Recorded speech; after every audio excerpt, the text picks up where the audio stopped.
Good morning again. और उन सभी लोगों को गुड मॉर्निंग जो ऑनलाइन में कनेक्ट हो गए हैं।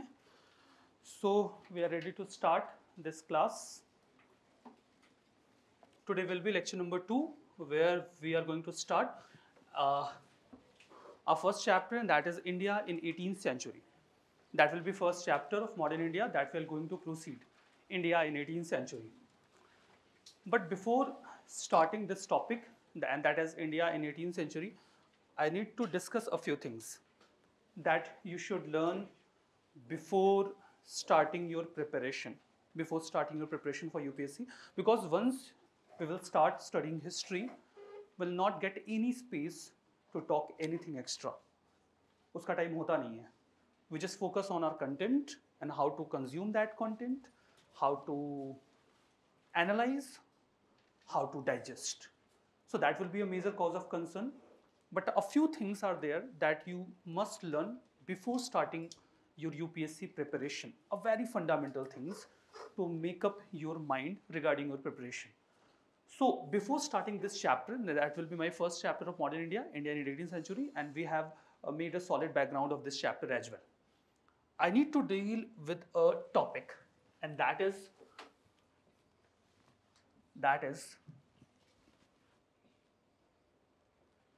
things you must know.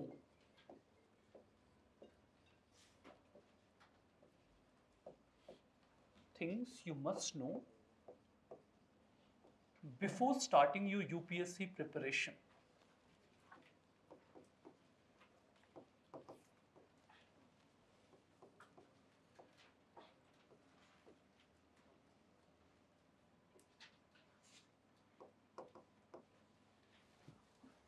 Before starting your UPSC preparation, you must know a few things.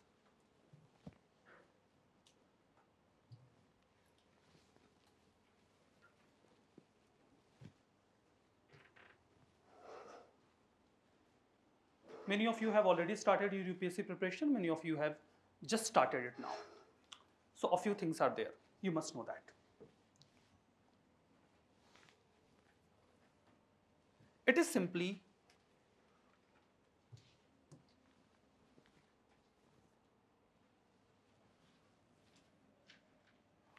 the life of a UPSC aspirant. And that is before UPSC preparation.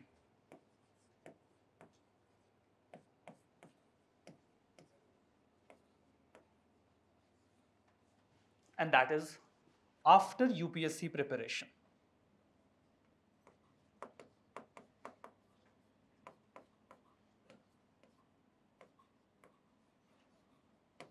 I could write after selection, but I could not.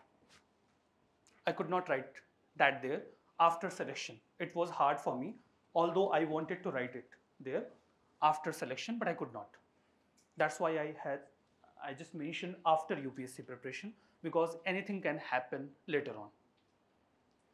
Your preparation does not necessarily lead to selection. It is very obvious. So आप लोगों ने बहुत सारे motivational sessions देखे होंगे YTs and all पे, और बहुत सारे लोगों से मोटिवेशनल बातें करी होंगी. तो बिल्कुल वैसा ही आज एक डीमोटिवेशन का सेशन है हमारा. I just wanted to demotivate you all people because it's very important, क्योंकि आप बहुत ज़्यादा ही मोटिवेटेड हैं. तो चूंकि आप लोग यहाँ तैयारी में आके बहुत ज़्यादा मोटिवेट हो चुके हैं, तो आपको थोड़े डीमोटिवेशन की ज़रूरत है. तो वो डीमोटिवेशन मैं आपको देना चाहता हूँ आज के इस सेशन में. तो आपकी शुरुआत डीमोटिवेशन के साथ होने वाली है. आपके प्रिपरेशन के 3 फंडामेंटल फेजेस होते हैं, इफ यू नो. जहां आपकी मुलाकात एक फेज में होती है प्रीलिम्स से, जहां पर आपकी मुलाकात एक फेज में होती है प्रीलिम्स से. फिर एक बहुत ही सिग्निफिकेंट पार्ट आता है आपका मेंस का, और फिर अपने आप में एक चैलेंजिंग एस्पेक्ट है आपकी प्रिपरेशन का, and that is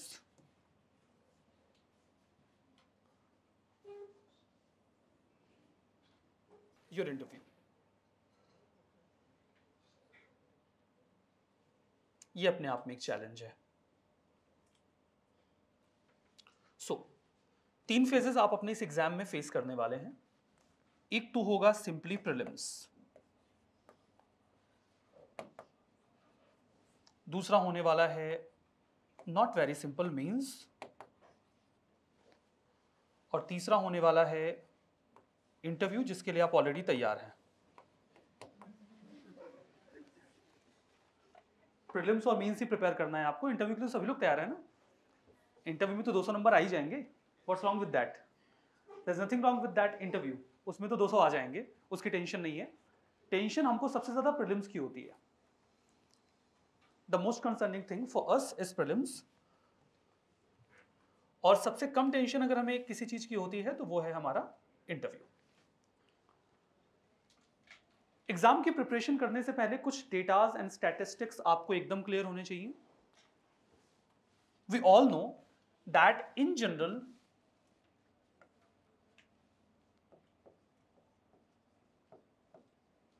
10 lakh students prepare for it.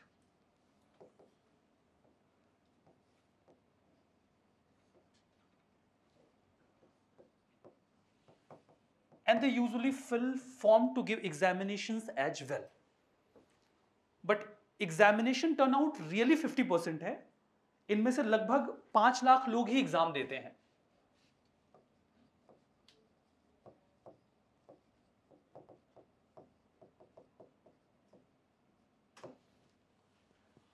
और उसमें से 4.5 लाख लोग नॉन सीरियस होते हैं। 4.5 लाख लोग जो एग्जाम देने आते हैं वो नॉन सीरियस होते हैं।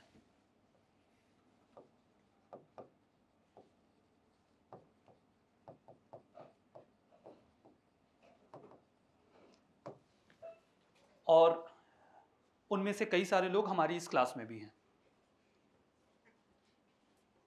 दैट्स द केस कि ये जो 4.5 लाख लोग हैं जो इस एग्जामिनेशन में आते तो हैं, but they are actually non serious about this examination, and many of those people are in this class as well.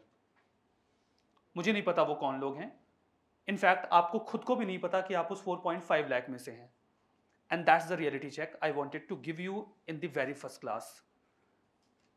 आपको ग्रेजुअली इस बात का रियलाइजेशन हो जाएगा whether you lie in this 4.5 lakh और the rest of the 50,000।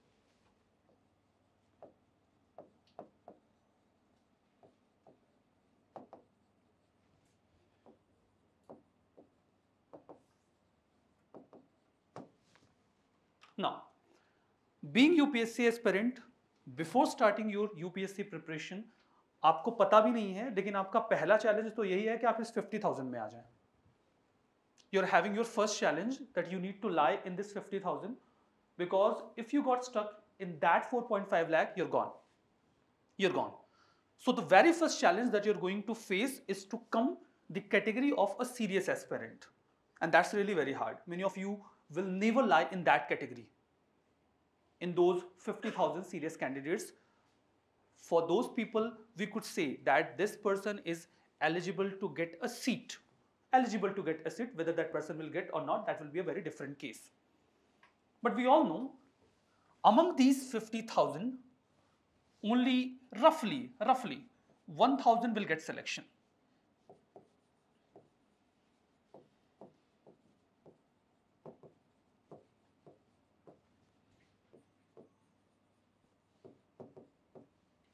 So the first challenge is to be among 50,000, and the last challenge is to get a seat of 1,000. And the very fundamental question that we usually get, sir, there are 1,000 seats and I want just one. सबसे बकवास बात, everyone wants just one. किसी को 10 seat नहीं चाहिए, सबको एक ही seat चाहिए, and that's the problem. That's the problem. 3 times people will qualify for means, and उसका 3 times for the prelims. वो लोग क्वालिफाई करते हैं इस एग्जामिनेशन के लिए। बहुत बड़ी बातें करते नहीं है अभी, बहुत ज़्यादा expectations I am not having in the beginning, but in the beginning what is the primary expectation for you all people to lie at least in this 50,000, lie at least in this 50,000। और इस 50,000 में आने के लिए आपको बहुत सारा काम करना पड़ेगा। इस 50,000 में आने के लिए you'll have to leave the baggage that you are carrying earlier to this point. All the techniques that you have applied till now in your studies will shatter out here. All the mechanisms, mental setups you are having while appearing for your academic examinations will not work here. There are not having any shortcuts where you can learn just one day before your examination and you'll get a good score. This is not going to happen here, at least. You'll have to invest a lot of time. तो अभी तक आपने जो भी baggage carry किया है, चाहे वो बैगेज पॉजिटिव था या नेगेटिव था, usually we don't realise, but your positive baggage is as harmful for you as it is the negative one. कि मैं तो बहुत स्मार्ट था, I was the topper, I was the highest ranker, even that approach will not work here. क्योंकि आपको भी पता है कि आप कैसे टॉपर थे और आपने क्या कंपटीशन फेस किया है. मैं भी टॉपर था और मैं भी जानता हूं कि मैं कैसे टॉपर था. मैं हिस्ट्री में गोल्ड मेडलिस्ट हूं और फिर भी मैं ये कहता हूं कि मैंने एग्जाम के हमेशा एक दिन पहले पढ़ाई करी है और उतने में गोल्ड मेडल मिल जाता था. So that's the process of being topper. It will not work here. ये चीज यहां काम नहीं करेगी. सो आप सभी लोगों का अपना एक एकेडमिक बैकग्राउंड होगा. You all people must have some sort of academic background. How many of you have done BTech here? आप में से कितने लोग हैं जो बीटेक बैकग्राउंड से हैं? Very few. That's great. कम लोग आए हैं. ह्यूमैनिटीज वाले? ह्यूमैनिटीज वाले? A lot of people from humanities. हाँ, उनके पास चॉइस भी कुछ और नहीं होती. ह्यूमैनिटीज. ह्यूमैनिटीज और क्या करोगे? आईएएस की तैयारी करोगे ना, और कुछ कर भी तो नहीं सकते. दैट्स ऑल्सो अ प्रॉब्लम कि many of you are here just because you don't know what else to do. What else to do you don't know. सभी लोग जा रहे हैं आईएएस की तैयारी करने, तो हमको भी करना है, क्योंकि हमने तो बीटेक भी नहीं किया है ना कि हम कहीं जाके जॉब कर लेंगे. हमारे पास तो वो चॉइस भी नहीं है. और you know, if you are having graduation for very simple humanities, तो आपके पास क्या चॉइस बचती है? You know, when someone dies, तो फिर उसके बाद एक क्रियाकर्म की प्रक्रिया होती है जिसे 13वीं कहा जाता है. यू नो, तो इट इज यूजुअली सेड कि मरने के बाद 13वीं करना और इंटरमीडिएट के बाद बीए करना, उससे कुछ नहीं होता, बस मन को शांति मिलती है. तो मन की शांति है आपका graduation, and you don't know what else to do. So many of you are here for UPSC preparation. और अगर आप इस मेंटल सेटअप के साथ आए हैं, you lie in 4.5 lakh non serious aspirants, और उसमें से निकलना एक बड़ा चैलेंज होगा. That will be a challenge for us. So कोई मैनेजमेंट बैकग्राउंड से है क्या? A few people from management background as well. Okay. कोई बिजनेस बैकग्राउंड से, बीबीए, एमबीए? अच्छा, मैनेजमेंट में आ जाएगा, अलग से ना रखें उसको. ठीक है. लॉ बैकग्राउंड से है कोई? A few. Just one. एक ही लॉयर है हमारे बीच में? 2 लॉयर हैं? 3 हैं? ठीक है, इतने लोगों का केस लड़ लिया जाएगा. ठीक है. Law background. Medical. Medical background से कुछ लोग हैं और कुछ लोग कॉमर्स से हैं. कॉमर्स से है क्या कोई? कुछ लोग कॉमर्स से भी हैं. Okay. A few people from commerce as well.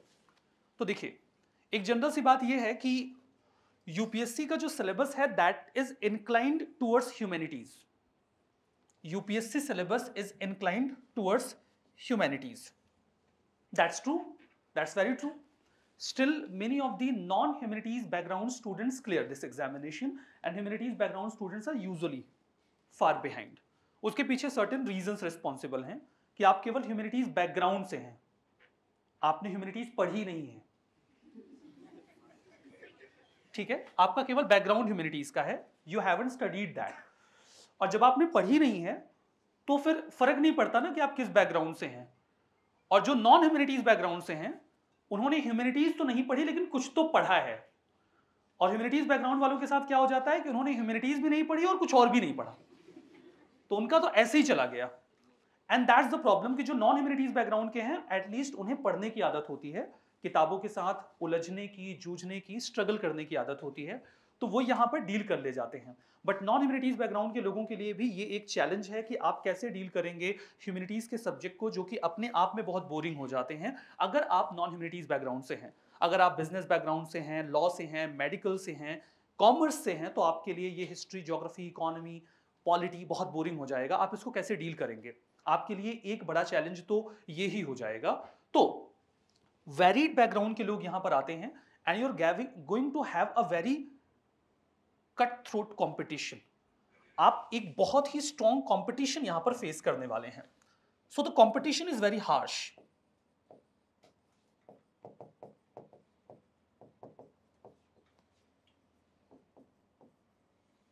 Competition is very harsh.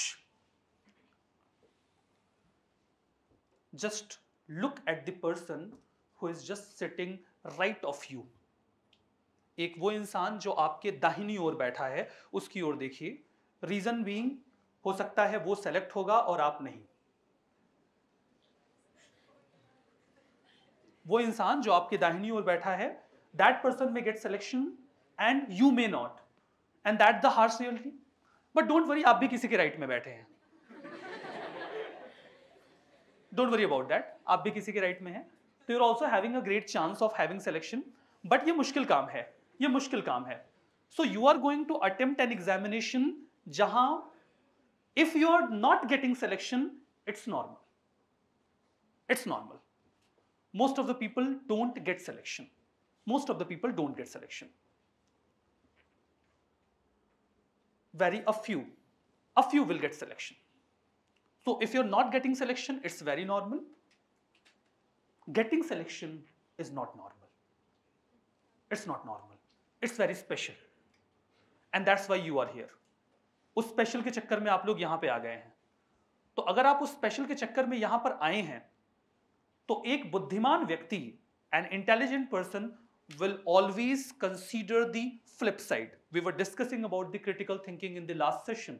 You always need to consider the flip side. नहीं होगा तो क्या करोगे? What else you will do? और ये सबसे बड़ा सवाल उन ह्यूमैनिटीज वालों के लिए है। तुम क्या करोगे? बाकी तो कुछ ना कुछ कर ही लेंगे। That's the problem ना? So are you, अब यहां पर एक बहुत बड़ी डिबेट आती है, should we consider to have a plan B or should we not? Because there is a very popular slogan, संकल्प का कोई विकल्प नहीं होता। अरे भाई, होना चाहिए, संकल्प का एक विकल्प होना चाहिए, क्योंकि अगर संकल्प पूरा नहीं हुआ, your life will be shattered. तो कई सारे लोग हैं यहाँ इस पूरी फ्रेटर्निटी में, even in teaching fraternity, more than 40 teachers are there even in your PW, UPSC vertical. And many of the people are having different views on having plan B. Many of the teachers are on the stand that there must not be any plan B. But I'm not the one. I'm not the one. मैं उनमें से नहीं हूं जो plan B को reject करता हूं। I am the one who believe there must be a plan B. It's very strange कि मैं आपकी शुरुआत में, आपकी क्लास की शुरुआत में ये कह रहा हूं, you must have a plan B. ये नहीं कहना चाहिए। If you are here for the UPSC preparation, ये बात शुरू में करनी नहीं चाहिए, तो बहुत बाद की बातें हैं that you must have a plan B.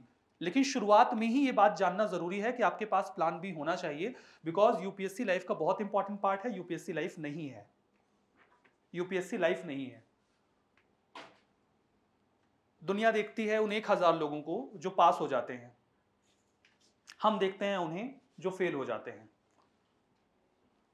पास हो जाने वाले हमें बहुत बाद में कॉल करते हैं, रिजल्ट आने के बाद जो कॉल्स हमें सबसे पहले मिलती हैं वो फेल होने वाले लोगों की होती हैं। हम उनसे बात करते हैं, हम उन्हें डील करते हैं। इनमें से कुछ पास होंगे, वो हो सकता है हमें समय निकाल कर अपने बिजी शेड्यूल में से कभी कॉल कर दें, लेकिन जो फेल होंगे वो हमारे पास सबसे पहले कॉल करेंगे, तो हम उन्हें डील करते हैं। और हम नहीं चाहते कि उस प्रॉब्लम में, उस सिचुएशन में कोई भी जाए। थोड़ी सी डिप्रेसिंग और डिस्ट्रेसिंग हो रही हैं बातें, बट बात सच है। जो सच है वो जानना जरूरी है और इस तैयारी की शुरुआत में उस सच को जानना जरूरी है। ठीक है, तो आपके पास एक प्लान बी होना चाहिए। नाउ प्लान बी हमेशा एक्टिवेटेड नहीं होता। मूवीज में देखा है ना, वो हमेशा एक प्लान बी लेके चलता है हीरो, लेकिन शुरुआत से प्लान बी नहीं अप्लाई किया जाता। प्लान बी एक सर्टेन टाइम के बाद अप्लाई किया जाता है। तो प्लान बी कब अप्लाई करना है ये आपको पता होना चाहिए। Not before 2 years। 2 साल के पहले प्लान बी अप्लाई नहीं हो सकता।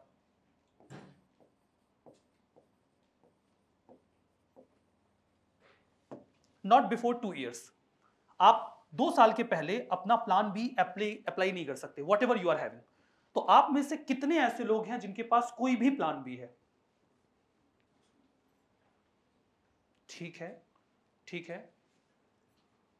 वो है, माइक है आपके पास? Are you having mic? आप बताइए आपका प्लान बी क्या है? You are having plan B ना? You tell me what's your plan B?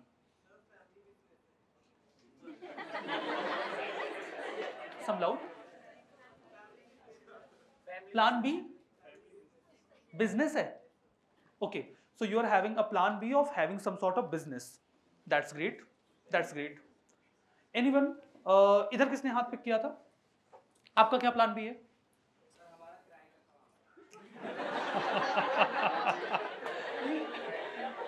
तुम सेटल दो भाई। किराए का? एकदम परफेक्ट जगह पे हो, you are on a very perfect place. एकदम चिल होके यूपीएससी की प्रिपरेशन करो, कोई टेंशन नहीं है। अपना भी काम है, परफेक्ट है। तो आईएएस बनना है ना, तो ये 4.5 लाख में तो नहीं जाने वाले हो ना?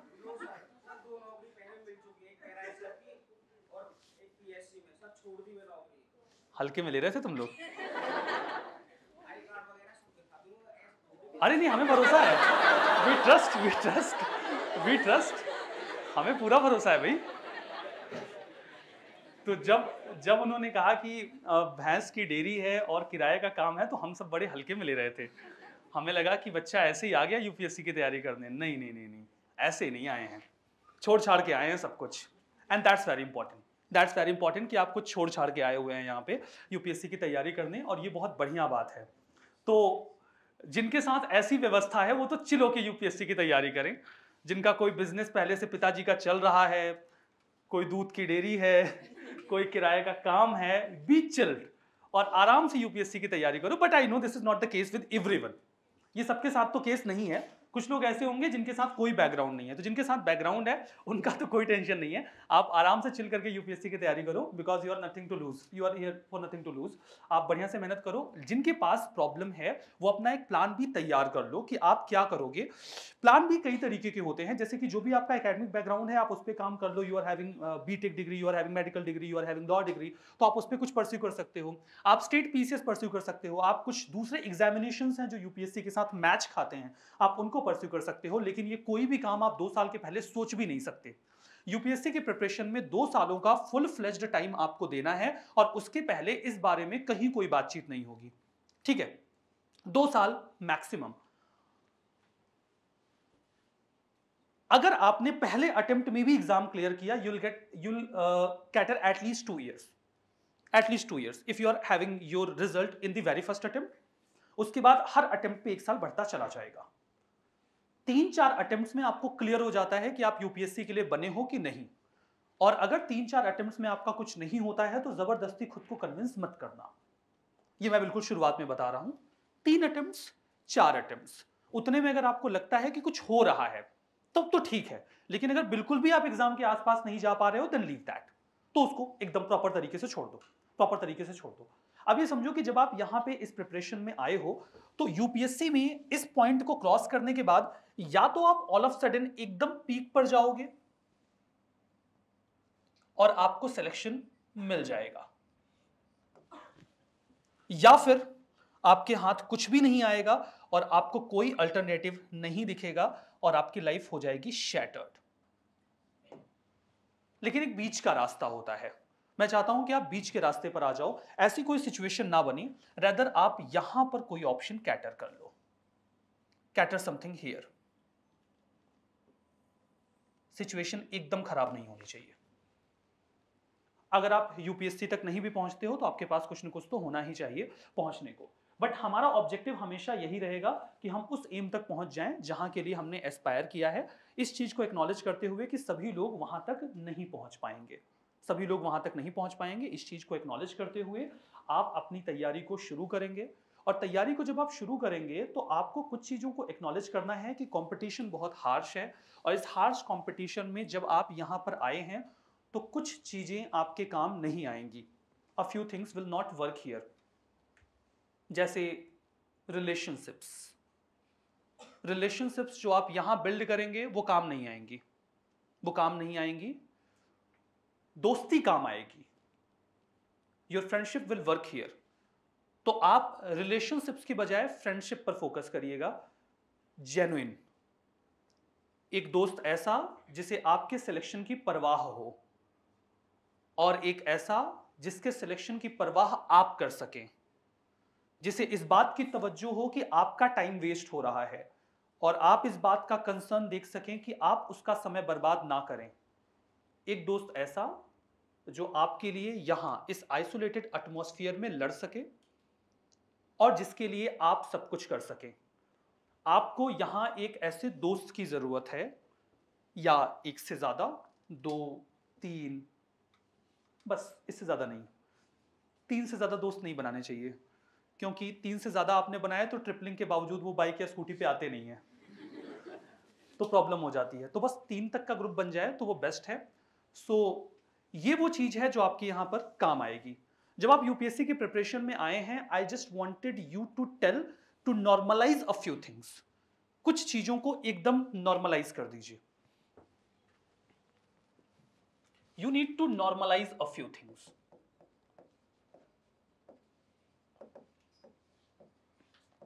जो अभी तक आपके लिए शायद बहुत बड़ी रही हो, लेकिन हम उन्हें यहां नॉर्मलाइज कर देते हैं। जैसे कि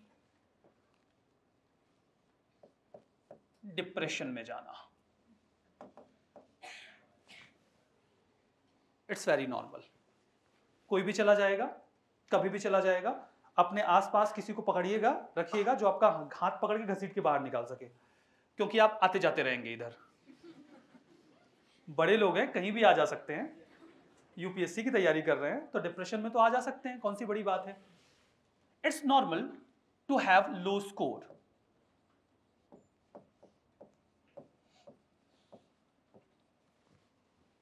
एग्जाम्स देना, मॉक्स देना और उसमें स्कोर का कम आना, कट ऑफ के आसपास भी ना पहुंचना, ये बहुत नॉर्मल है। It is very normal.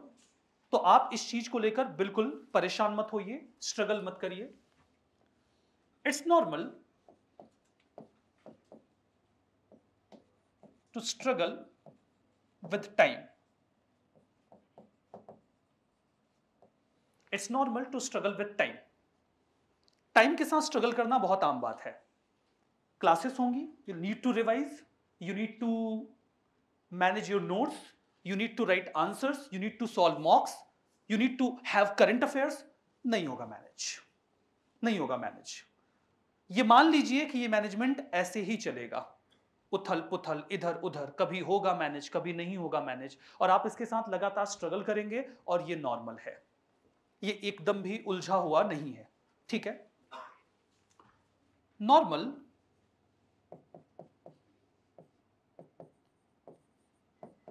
To feel competition. Competition feel करना इवन अपने दोस्त के साथ, ये बहुत नॉर्मल है। और जेलसी इसका पार्ट है, यूपीएससी प्रिपरेशन का पार्ट है जेलसी। अगर आप कंपटीशन फील कर रहे हैं और कुछ लोगों के साथ आपको जलन भी हो रही है, इट्स गुड, ठीक है, चलने दो, कोई दिक्कत वाली बात नहीं है। इतना नहीं कि खून इवेपोरेट होना शुरू हो जाए, नहीं, इतनी जेलसी नहीं जरूरी है। थोड़ी बहुत सीरियसनेस दिखाती है कि कम से कम you are concern that someone is studying. That's why we say कि देखो अभी ऑनलाइन का पूरा फील्ड है तो आप कहीं से भी पढ़ सकते थे, but you are here in Delhi, but you are here in Delhi. So if you are in Delhi, you are here to have an atmosphere, और वो एटमॉस्फेयर आपके आसपास बैठा हुआ है। You are here in class of 400, तो फिर आपको पता है कि हाँ आपके आसपास लोग हैं जो कि आपकी सीट को खाने के चक्कर में पड़े हुए हैं, और ऐसे ही दुश्मनों में से आपको एक दोस्त चुनना है जो कि आपकी सीट ना खाए बल्कि एफर्ट करे कि आपको भी एक सीट मिल जाए। ठीक है, so normal to feel competition.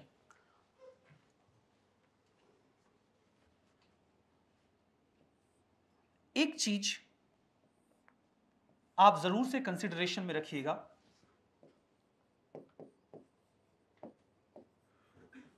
you need to have a why। इधर हो क्यों? Why are you here? मतलब there is someone जिसके बैकग्राउंड में एक अच्छा सा बिजनेस है, जो 2 नौकरियां कर चुका है, और फिर वो इधर आके बैठा हुआ है इस क्लास में जहां उसको ये बताया जा रहा है कि तुम्हारे फेल होने के चांसेस कितने ज्यादा है। तो आप इधर बैठे क्यों हो? आप में से बहुत सारे लोग अलग अलग रीजन से आए हैं। I will recommend you to have a solid why, a very solid why। अगर नहीं है तो वो जाके सोच लेना, क्योंकि अगर ये नहीं है ना तो जानते हो सबसे बड़ी प्रॉब्लम क्या होगी? पढ़ तो लोगे जैसे तैसे, रिवाइज करने का मन नहीं करेगा। रिवीजन करने का मन ही नहीं करता, क्योंकि ऐसा लगता है कि क्यों करे रिवीजन, पढ़ तो लिया। जब तक आपके पास एक सॉलिड व्हाई ना हो, it's better to have a why that is more personal rather than having social service and making lives of others better। पहले अपनी लाइफ बेटर बनाने का सोच लो, उसके बाद दूसरों की लाइफ बेटर बनाने का, you'll have a lot of chances for that। दूसरा कि यूपीएससी के एग्जामिनेशन को ओवर ग्लोरीफाई किया जाता है, it is also very true. Over glorify किया जाता है, बिकॉज यूपीएससी के एग्जाम को इवन क्लियर कर लेने के बाद आपको कोई बहुत अच्छी सैलरी नहीं मिलती है। मतलब अगर आप किसी एकेडमिक बैकग्राउंड से आए हैं, मैनेजमेंट से, बिजनेस बैकग्राउंड से, या फिर टेक्निकल बैकग्राउंड से, तो आपके जो साथी दोस्त होंगे वो आपसे कई गुना ज्यादा कमा रहे होंगे। मतलब जो नॉर्मल पैकेज आपको मिलेगा यूपीएससी क्लियर कर लेने के बाद, वो 15 से 20 लाख का होगा पर एनम का। यही है सैलरी, कुछ ज्यादा थोड़ी है सैलरी। जबकि आपके जो दोस्त हैं वो हो सकता है 50 लाख, 60 लाख, 80 लाख, या हो सकता है सीआर्स में पैकेज ले रहे हो। It is very possible. आपका पैकेज बहुत कम होता है, 15 से 20 लाख की सैलरी कुछ होती नहीं है। कुछ लोगों के लिए बहुत ज्यादा हो सकती है, बट एक्चुअली जो आप सर्विस में जाएंगे तो ये ज्यादा नहीं है। मतलब ये सैलरी इतनी कम होती है कि गवर्नमेंट अगर आपको कुछ पर्क्स ना दे, जो गवर्नमेंट आपको दे देती है, जैसे आपको रेसिडेंस दे दिया जाता है, आपको व्हीकल दे दी जाती है, मेडिकल फैसिलिटीज दे दी जाती हैं, ट्रेवल अलाउंसेस दे दिए जाते हैं, तो उसके बाद आपके लिए सर्वाइव करना बड़ा आसान हो जाता है। अगर ये पर्क्स सरकार आपको ना दे तो आपके लिए उस सैलरी में सर्वाइव करना मुश्किल हो जाएगा। चैलेंजेस होते हैं ना, चैलेंजेस होते हैं। सिविल सर्वेंट बन जाने के बाद और चैलेंजेस होते हैं। कई सारे स्टूडेंट्स हैं जो सेलेक्ट हो गए हैं, और मैं उनकी लाइफ के चैलेंजेस देखता हूं। वो सैलरी कम होती है, जेन्युइनली कम होती है, और वो स्ट्रगल क्रिएट करती है। हर कोई यहाँ पे लूट के पैसे खाने वाला नहीं है। और मुझे लगता है कि आप लोग भी ऐसे किसी इंटेंशन तो इधर नहीं आए हुए हैं, कि आए हुए हैं? कुछ लोगों ने पहले ही सोच रखा है पापा के बिजनेस से ज्यादा पैसा इधर से निकलेगा।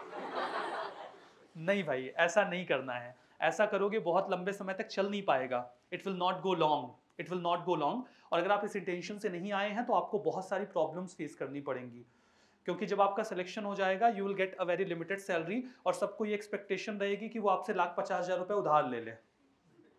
सबको यही एक्सपेक्टेशन आपसे रहेगी, और आपके खर्चे ऑटोमेटिकली इनहेंस हो जाएंगे, क्योंकि आप जब अपने पर्सनल डोमेन में होते हैं तो आपका एक्सपेंडिचर पर्सनल होता है। आप कहीं पे पर्सनल ट्रेवल करेंगे तो आपका अपना खर्चा होगा ना, सरकारी गाड़ी से जगह थोड़ी घूमते फिरेंगे।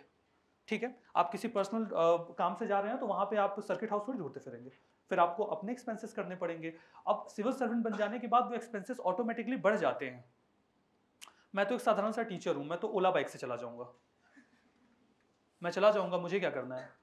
और मैं तो जाके क्या कहते हैं, किसी चाय की दुकान पे खड़े होकर चाय पी लूंगा, but you need a cab, और आपको सीसीडी में बैठना है। मैं तो किसी शहर में जाऊंगा तो ढूंढूंगा, फोन करूंगा कि मेरा कौन सा दोस्त इधर है, उसके कमरे पे चलते हैं, पहले सारा प्रबंध उधर ही देखा जाएगा। आपको तो होटल देखना पड़ेगा ना।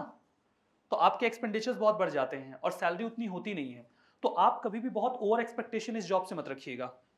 हाँ, इस जॉब में जो आपको चीजें मिलती हैं, एक अच्छा सा स्टेटस मिल जाता है, सोसाइटी इस जॉब को बहुत वैल्यू करती है, आपको हर जगह रेस्पेक्ट मिलेगा, लेकिन आपकी इस जॉब से हमेशा आपके आसपास के लोग एंजॉय करेंगे। ठीक है, आप बहुत ज्यादा एंजॉय नहीं कर पाएंगे। आप इस चीज को एक्नॉलेज करके उसके बाद इस जॉब में आइए। Beyond all the struggles that you are going to have here, जो मैंने बताया वो थोड़ी बातें डिप्रेसिंग रही, ये जॉब इंडिया की सबसे प्रेस्टिजियस जॉब है, और जब आप इसके लिए यहाँ प्रिपरेशन करने आए हैं तो इन कुछ फंडामेंटल्स को जानकर ही तैयारी करना जरूरी है। आप इस एग्जामिनेशन की रियलिटी को जानिए और भ्रम में मत रहिए, भ्रम में मत रहिए कि एक तो ये प्रिपरेशन बहुत आसान होने वाली है, आप बड़े आराम से यहाँ पे सिलेक्शन ले लेंगे और उसके बाद आपकी लाइफ एकदम हेवनली हो जाएगी। पहली बात तो ये आपको बहुत आसानी से मिलेगा नहीं, और बहुत आसानी से मिल जाने के मतलब मिल भी जाएगा when you will get selection, तब भी आपके मन में कई बार सवाल आएगा कि क्या इस जॉब के लिए इतना स्ट्रगल डिजर्व करता था, ये जॉब क्या इतना स्ट्रगल डिजर्व करता था जो मैंने यहाँ पे किया, क्योंकि उसके बाद भी स्ट्रगल कंटिन्यूड रहेगा, वो अलग तरीके का और नए तरीके का स्ट्रगल रहेगा। तो बहुत ओवर एक्सपेक्टेशन नहीं रखनी है, लेकिन हाँ ये आपकी और आपके आसपास के लोगों की लाइफ को पूरी तरीके से ट्रांसफॉर्म कर देगा, आपकी जनरेशंस को ट्रांसफॉर्म कर देगा, केवल आपको नहीं, आपकी पूरी जनरेशन ट्रांसफॉर्म करेगा। अगर आपने इस जॉब को क्लियर किया तो लाइफ एकदम चेंज हो जाएगी, आपकी भी, आपके आसपास के लोगों की और आपकी आने वाली जनरेशन की। And that is the motivating factor that you are here. अगर आपको कुछ भी मोटिवेटिंग फैक्टर ना समझ में आया तो इस बात को दिमाग में रखिएगा कि दैट इज द थिंग, ये एक एग्जाम जो क्लियर करने के बाद आप अपनी लाइफ को पूरी तरीके से बदल देंगे, हमेशा हमेशा के लिए। लेकिन अगर आप इसे यहाँ पे बदलने की तैयारी में हैं तो कुछ चीजों का एकदम ध्यान रखिए, एकदम ध्यान रखिए। तो डिप्रेसिंग बातें बहुत हो गई, अब कुछ बातों का जिनको आपको ध्यान में रखना है when you are going to prepare for this part. Syllabus must है, you can not ignore it, मैंने इसको जस्टिफाई कर दिया है। PYQs पर आपका फोकस होना चाहिए। You must know how to make notes, you must know how to make notes. You need to recognize there is no shortcut. 2 years of solid preparation is required. 2 years of solid preparation is required. 2 years of solid preparation is required.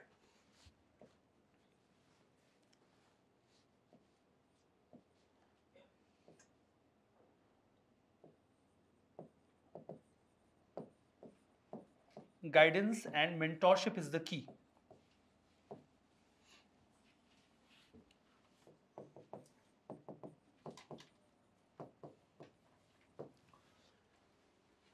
I need to tell you a few things. I don't know whether you people will able to recognize this thing or not. But guidance and mentorship was not that much easier thing just 5 years back. 5 साल पहले ये इतनी आम चीज नहीं थी, नहीं मिलती थी ये। आज बहुत नॉर्मल हो गई है। इसे नॉर्मलाइज करने में कई सारे इंस्टीट्यूशंस का रोल है। सारा क्रेडिट मैं PW को ही नहीं दूंगा, कई सारे और इंस्टीट्यूशंस हैं जिन्होंने ये काम शुरू किया कि उन्होंने मेंटरशिप देना शुरू किया। उन्होंने शुरुआत की मेंटरशिप देने की और उससे एक नया कल्चर शुरू हुआ कि स्टूडेंट्स को मेंटरशिप की जरूरत होती है प्रिपरेशन में, उसके बिना वो भटक जाते हैं। लेकिन जो स्केल PW ने अचीव किया वो अभी तक कोई अचीव नहीं कर पाया है। मैं ओवर ग्लोरीफाई नहीं करता किसी भी चीज को, ठीक है, मैं ये इंस्टीट्यूशन मेरा है इसलिए मैं इसे ओवर ग्लोरीफाई नहीं करूंगा। कई सारे और लोगों ने इसके लिए काम किया था, लेकिन जो स्केल, जो लेवल मेंटरशिप में PW ने अचीव किया है वो अभी तक किसी ने अचीव नहीं किया है। और ये मैं प्रॉपर डेटा के बेसिस पे बता रहा हूं। और ये वो सबसे जरूरी चीज है जो UPSC की प्रिपरेशन में रिक्वायर्ड थी, वो मैंने शुरू से महसूस किया और देखा। और जब इस पूरे मॉडल को इनकॉर्पोरेट किया गया तो मुझे बड़ी खुशी थी कि ये मॉडल अब एप्लीकेबल हो रहा है। आप लोग शायद कभी रियलाइज भी नहीं कर पाओगे कि ये एक एलिट चीज हुआ करती थी। मेंटरशिप ये एलिट्स की चीज हुआ करती थी, मतलब कुछ एक्सपर्ट्स लोग जो किसी को गाइड करेंगे, ये सबके लिए अवेलेबल नहीं था। एक इंसान अंधेरे में तीर मारता रहता था और वो तीर कभी लग गया कभी नहीं लगा, मोस्ट ऑफ द केसेस में नहीं लगता था। तो मेंटरशिप अब बहुत आसान हो गई है और आप इस चीज को बिल्कुल से एक्नॉलेज करिएगा। यहाँ की मेंटरशिप बहुत स्ट्रांग है, मेंटर्स हाईली क्वालिफाइड हैं जो आपको सही तरीके से गाइड करने में कैपेबल हैं। खून चूस लीजिए उनका, छोड़िए मत, क्योंकि वो ऐसे लोग हैं जो आपको सिलेक्शन दिलवा देंगे। Those people are capable of tracing your selection. आपके पास ऐसे लोग हैं जिनके पास आपको सिलेक्शन दिलवाने की काबिलियत है। टीचर्स आएंगे, पढ़ा के चले जाएंगे, मेंटोर्स आपके पास हमेशा अवेलेबल रहेंगे। तो आपको उनका पूरा जो भी पॉसिबल यूज है वो करना है, उनके साथ कनेक्टेड रहिए। अगर कोई एक मेंटोर है जिसके साथ आपकी बहुत अच्छी जो ब्लॉक बिल्डिंग है वो हो जाती है, तो उनके साथ आप खुद को कनेक्टेड रखिए, अपने आंसर्स इवैल्यूएट करवाइए, उनसे सजेशंस लीजिए। और एक बेसिक चीज जो आपको हमेशा कंसिडरेशन में रखनी है वो ये है, बी हम्बल। हमेशा हम्बल बने रहिएगा। ये फंडामेंटल रूल होता है जब भी आप ग्रो कर रहे होते हैं। तो if you are growing you need to be humble. और जब आप हम्बल होते हैं तो उसके कई सारे फायदे होते हैं, बहुत सारे फायदे होते हैं। ठीक है, जब आप हम्बल होते हैं तो लोग आपके लिए ज़्यादा एक्सेसिबल होते हैं। मैं मेंटोर्स के केस में बता रहा हूँ, अगर आप उनके साथ हम्बली मिलेंगे and you create a bond, तो वो जी जान लगा देंगे आपको सिलेक्शन दिलवाने में, और वो दिलवा देंगे, वो दिलवा देंगे। कुछ एक ऐसे होंगे जिनको सिलेक्शन मिलेगा और end of the day you will say कि मेंटोरशिप की वजह से मुझे सिलेक्शन मिल गया। सभी कई सारे फैक्टर्स होते हैं, कंट्रीब्यूटिंग होते हैं, but that will also be there. ठीक है, तो guidance and mentorship will be the key. और एग्जामिनेशन पैटर्न पर फोकस रखिए, एग्जामिनेशन पैटर्न पर फोकस रखिए।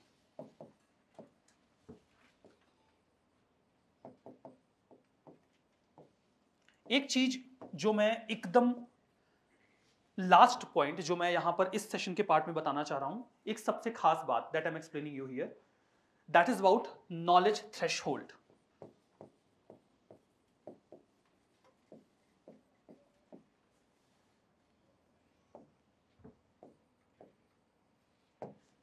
Knowledge threshold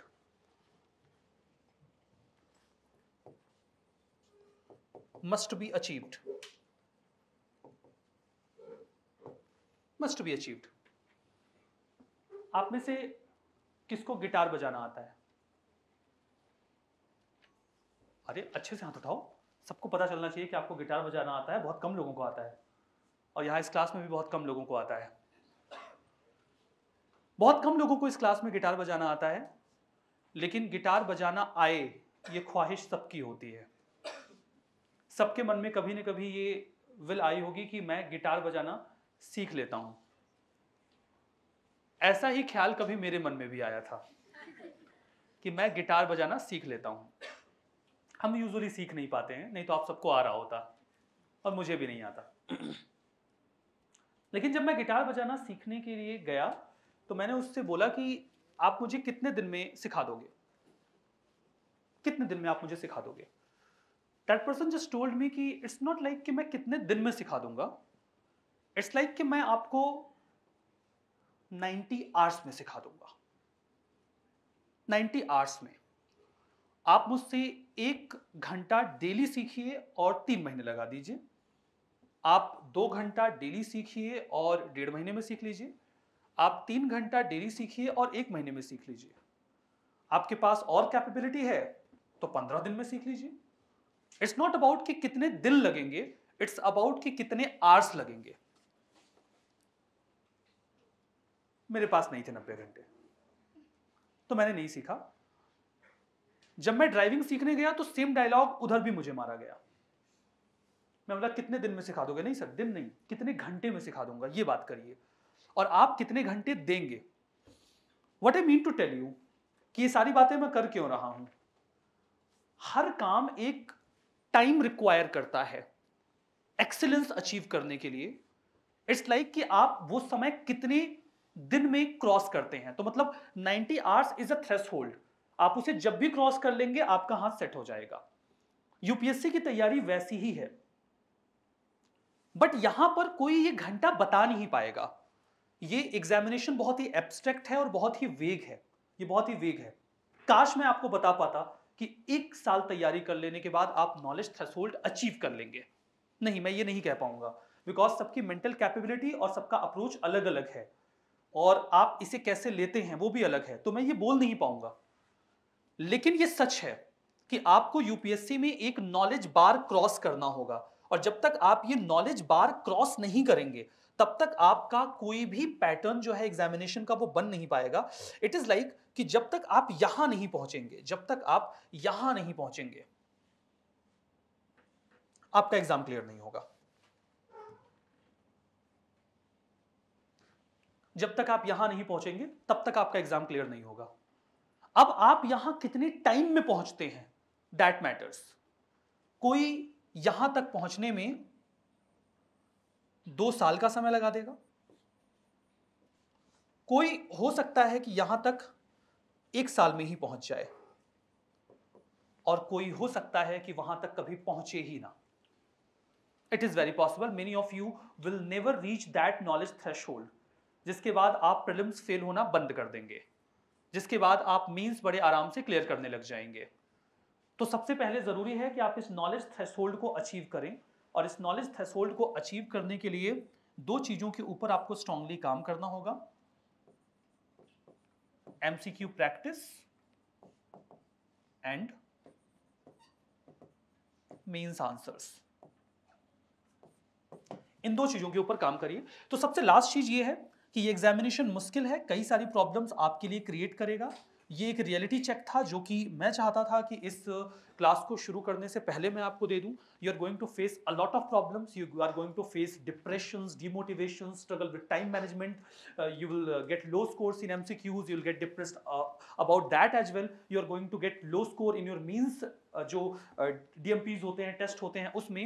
despite all these problems you will have to overcome, you will have to achieve this knowledge threshold, और जब आप इस knowledge threshold को अचीव कर लेंगे उसके बाद आप रेडी होंगे इस एग्जाम में सेलेक्ट होने के लिए, और तब हम बड़ी खुशी से कह पाएंगे कि that student is eligible to have selection. UPSC के पास सीट कम हुई तो भले वो मिस कर दे, नहीं तो वो सिलेक्शन ले लेगा। ठीक है। So after all the discussions what we are having here, it is a very key thing कि कुछ चीजों के लिए मेंटली तैयार हो जाइए आज, अब जब आप अपनी जर्नी शुरू कर रहे हैं। ठीक है, कुछ चीजों के लिए एकदम तैयार हो जाइए। खराब खाना, डिप्रेसिंग एटमॉस्फेयर, लो स्कोर्स, लोगों के साथ कंपटीशन, प्रॉब्लम्स, इनको अपनी लाइफ का हिस्सा बना लीजिए और इनको हर दिन ओवरकम करना शुरू कर दीजिए। Start overcoming these issues each day, और इसमें अगर कहीं भी कोई भी प्रॉब्लम आती है अपने मेंटोर से कनेक्ट करिए। इन एक्सट्रीम केस मेरे पास आइए, जब बात लगे कि कहीं से हैंडल नहीं हो रही है, कम टू मी, मेरे पास आइए, आई हैव सॉल्यूशंस। काम करते हैं, काम करते हैं। तो ये प्रॉब्लम्स आने वाली हैं, इनके लिए तैयार हो जाइए। So the final word is winter is coming. ठीक है, आई होप कि आप सभी लोग अब तैयार हैं अपनी यूपीएससी की इस तैयारी में। अब आप लोग ज्यादा कॉन्फिडेंट नहीं हैं, आपका कॉन्फिडेंस लेवल थोड़ा सा मैंने डाउन कर दिया है। तो अब जब आपका कॉन्फिडेंस लेवल जो एकदम पीक पे था, हाई था, वो थोड़ा सा लो हो गया है। तो जब लो हो गया है तो अब आप ज्यादा मेहनत करने के लिए तैयार हो जाएंगे, रियलिटी चेक आपको मिल गया है। शुरू करें? ठीक है, तो चलिए। थोड़ा डिप्रेसिंग हो गया क्या? कुछ बातें सच होती हैं जिनका जानना जरूरी होता है, वो अच्छी लगे या बुरी लगे, वो अच्छी लगे या बुरी लगे।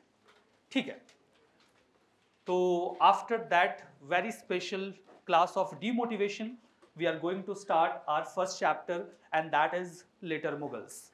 That is later Mughals. तो लेटर मुगल्स के ऊपर अब हमारी बातचीत होने वाली है।